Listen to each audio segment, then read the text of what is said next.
It's a great question. What are you hungry for? What's missing in your life? The way I watched Donna come in today, you are all hungry to greet Donna. In the UK, where Pastor Knut is right now, Great Britain is the first country to establish in its cabinet positions. Now, I'm not going to get into what our cabinet looks like, but in Great Britain, they have a ministry of loneliness. Ministry of loneliness. And the United States, especially for seniors, although it's not that different, it's getting not that different by age groups, more and more people are living alone. And up here in the mountains, one of the things we're dealing with is people can't afford to live in the house that they had a family and a spouse in all by themselves. So Park County may be different. In Jefferson County, it was illegal for you to have people living in your house as tenants without getting a permit. Thank you. I agree.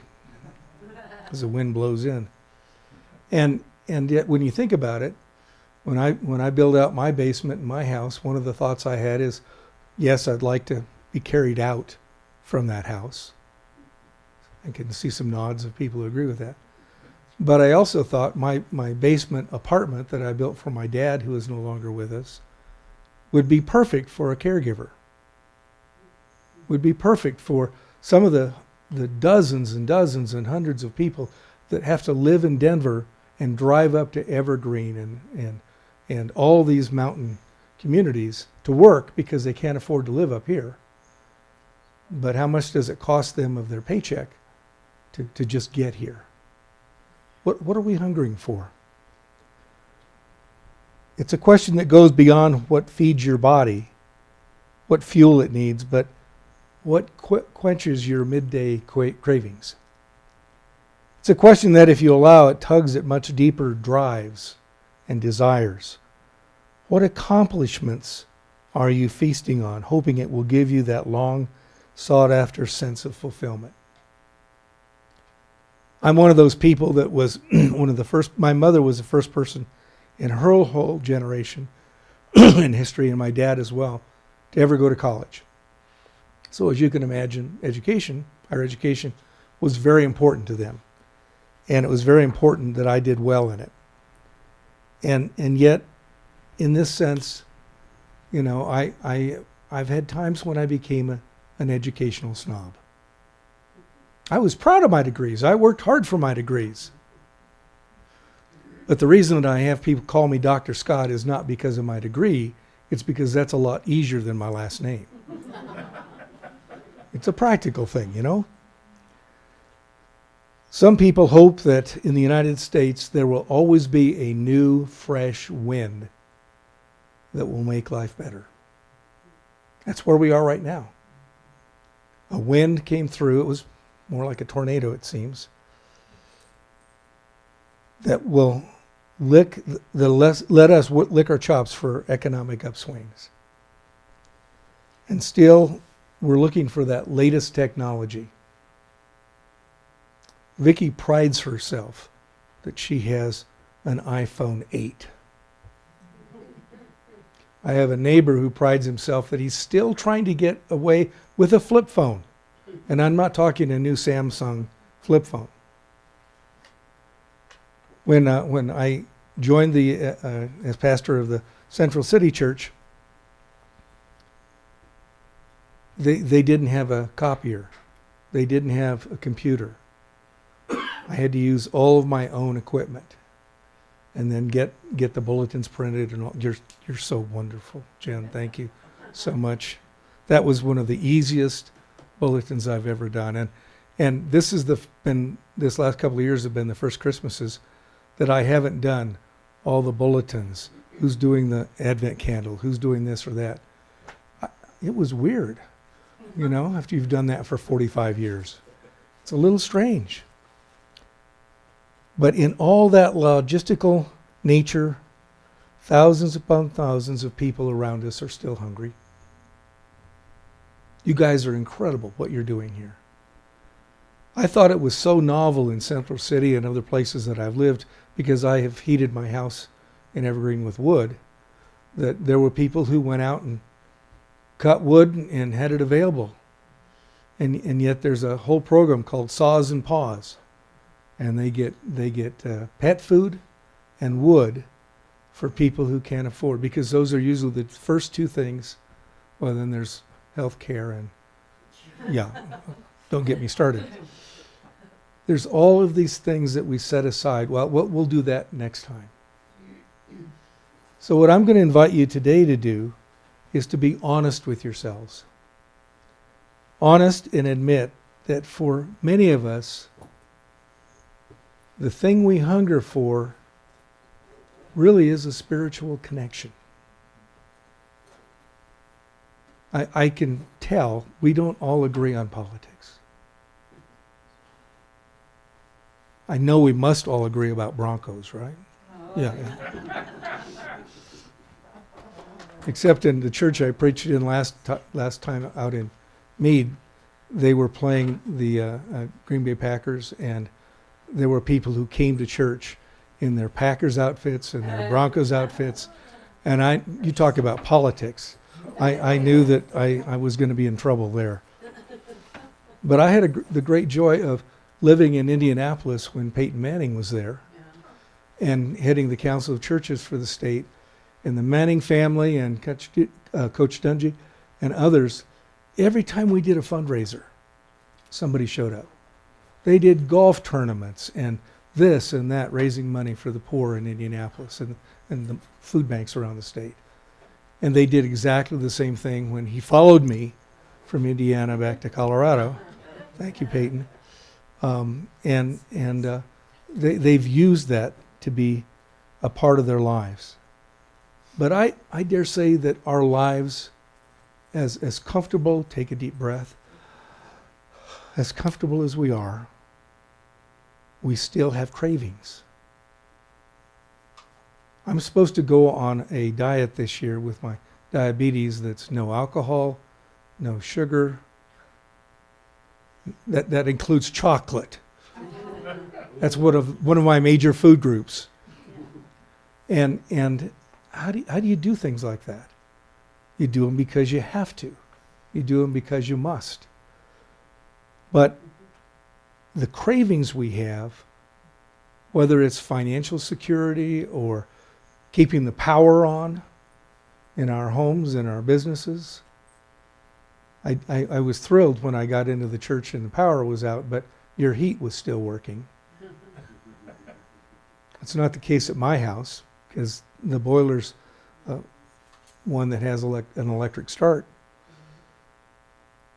I think these kinds of cravings, these kinds of unmet needs affect our personal relationships.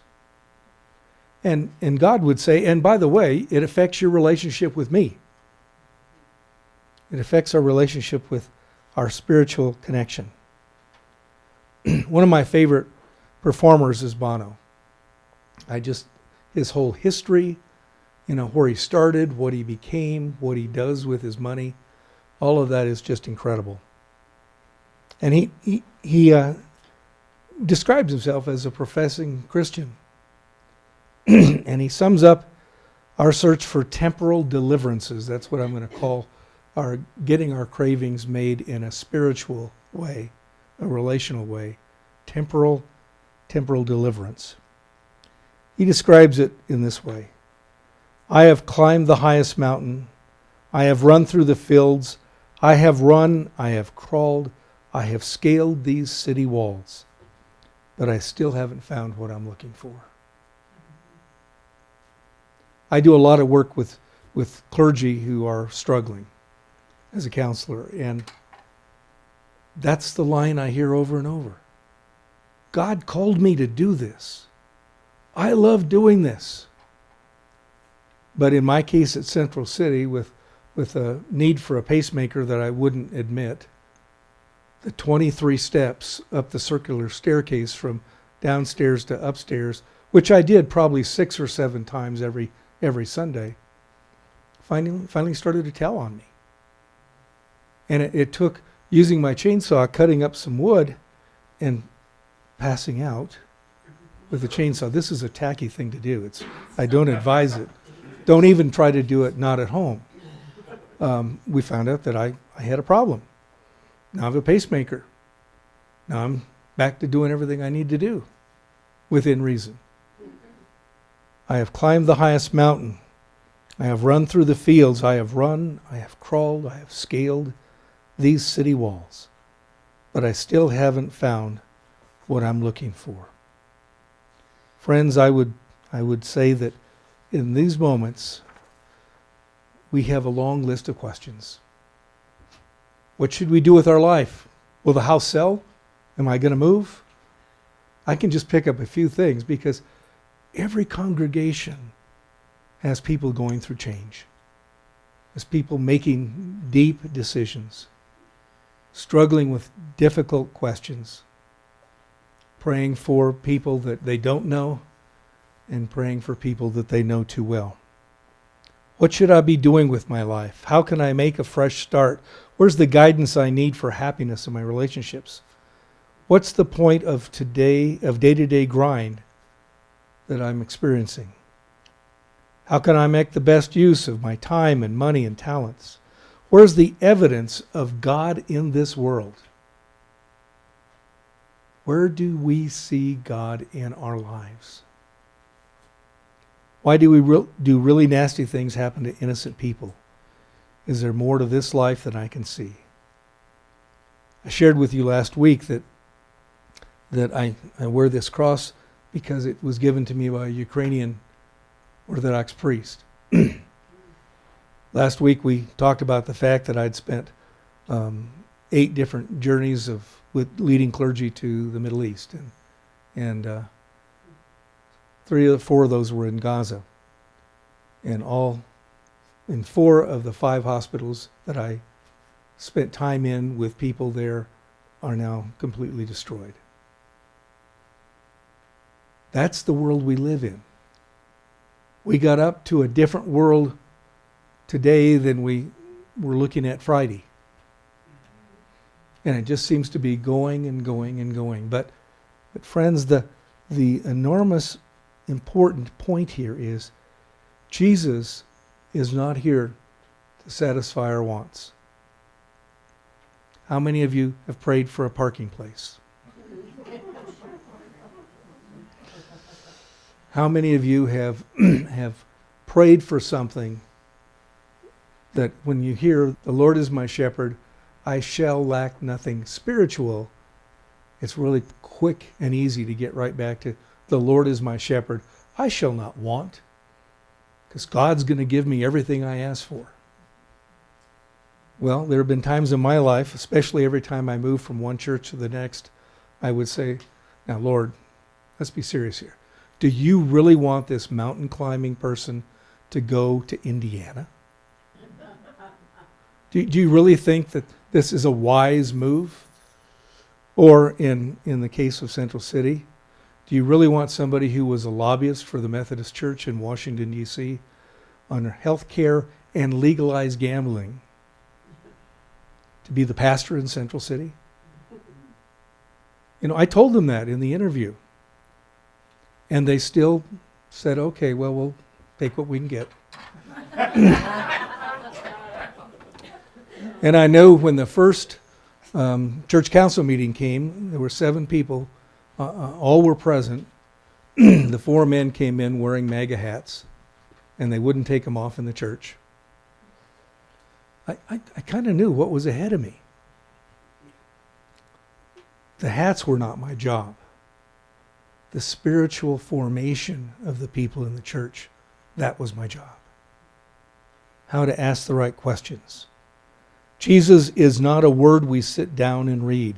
Instead, he is the Word. In the beginning was the Word, and the Word was with God. He's a Word that we watch and hear and imitate. He did not come to get our wants met. He came that we might want the being that he is in our life.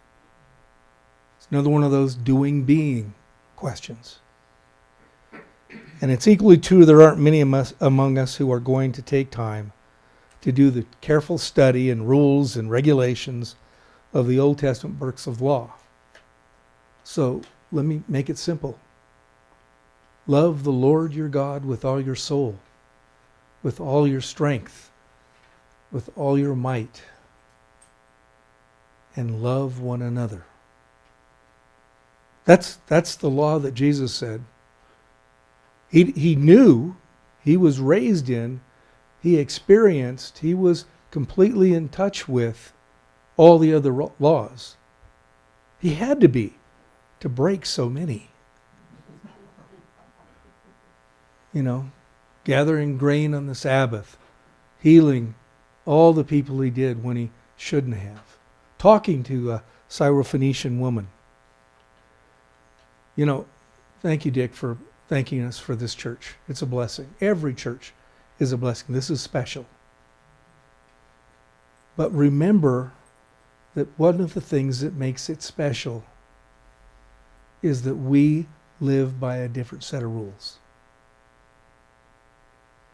Yeah, I stop at stop signs when I can, you know, and don't run through red lights unless I'm sure I'm going to be okay. Because I've been on the road driving from place to place. I had one church, 2 churches that I served in Indiana for a brief moment that had a major railroad going between the 2 churches. And do you know how long it takes for a 110-car cold car train to slowly go through that?